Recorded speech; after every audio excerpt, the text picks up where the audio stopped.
Hey, good morning everybody, it's Mike, and thanks for jumping on with me this morning after I've been gone for a week. Glad to be back, and glad to say that, I'm glad to be back.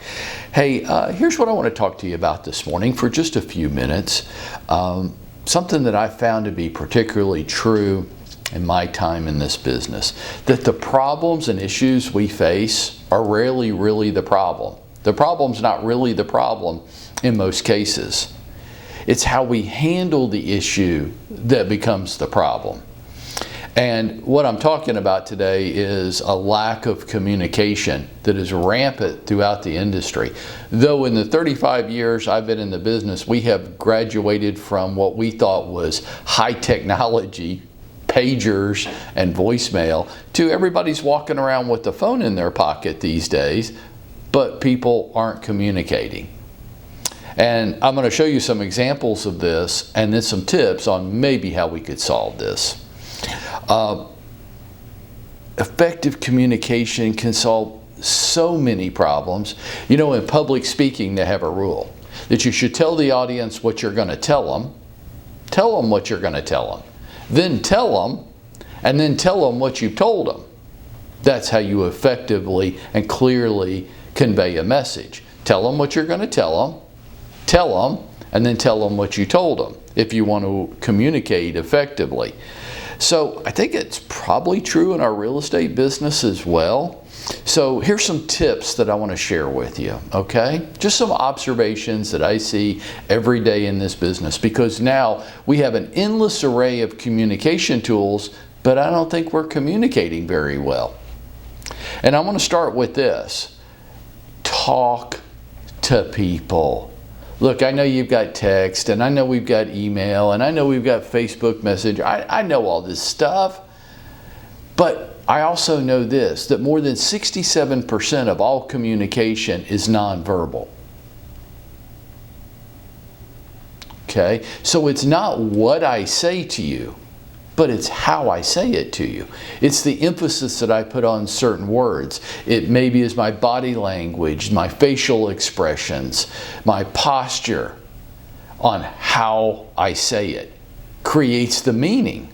So if we're just doing it with text, well, nobody can hear. Have you ever been in a text exchange with somebody who was making a joke and you didn't think it was funny at all?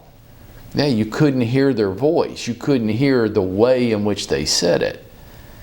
So it's so important. Folks, talk to people. My tips, with your customers, tell them what's next, and then tell them what you've done. They don't know.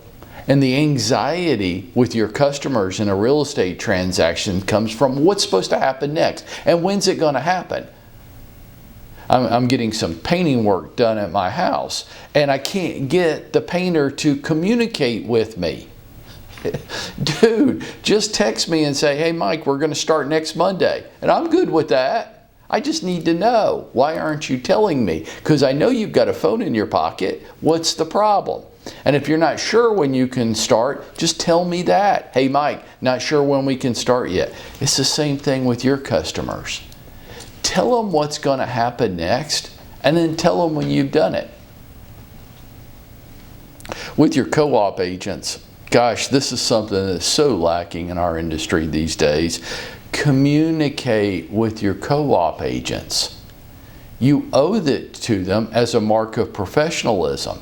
I am constantly bewildered at the lack of or the ineffective communication going on between agents, and issues get escalated and people get so emotional. And what's really going on there? They're saying tomato and that person's saying tomato. They're not communicating. They mean the same thing, but they're not exchanging effectively with each other. Hey, listing agents, cut it out, okay? Quit being obnoxious. Treat other agents the way you would like it if you were in their role. So how many responses do I see every day where the listing agent's saying, sorry, we accepted another offer? Well, that's not really great communication, because that doesn't allow me to respond back to my home buyer Why did you accept another offer? What was it about the other offer that you found superior to ours? That would be great information to me. Do you owe it to me? I guess as a mark of professionalism and professional courtesy you do. I don't think there's a law that says you have to, but come on, help me out a little bit, because I want to try to help you out a little bit. Hey, buyer agents, if you don't like that coming from the listing agent, then don't be silly and frivolous with them. Okay? Hey, I want to just talk to you about your listing at 123 Main Street. Well, what do you want to talk about? Do you just want to just talk? Because maybe I don't have time for that. And when you submit your offer to me, buyer agent, what's the big secret? Why is it like getting nuclear launch codes from you to get information to be able to evaluate whether your buyer has the ability to close or not? What's going on there? Why aren't you forthcoming with information that would help us make a good decision? And with our lenders and attorneys and appraisers and our staff, hey, these folks can't read our minds. They can't. So we have to communicate with them. But I'm going to offer you this because it's true for so many of us in this business. When you get started late every day, because you're not a morning person, you're a night person, then you're going to start every day behind, and you're going to feel rushed and tense and anxious, and then you're not going to have the time or the willingness to communicate effectively with everybody. You're going to be grumpy and rushed. And because you want to stay up and watch the Braves game is not an excuse for you to treat other agents in a poor fashion. So get up, get dressed, and get to work early, because you've got a lot of things to get done every day, and that includes communicating with other people involved in your business. And my final tip with this is, I'm going to go right back to the beginning. Talk to people. Talk to them.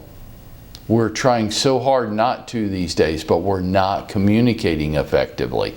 And if you'll do this, and you'll go one extra step, I think you'll find that you're going to save 4 or 5 extra steps in the long run. And you're going to minimize the arguments and the hassles and the frustrations. And by doing all this, this is how we go out and we make it happen for ourselves each day.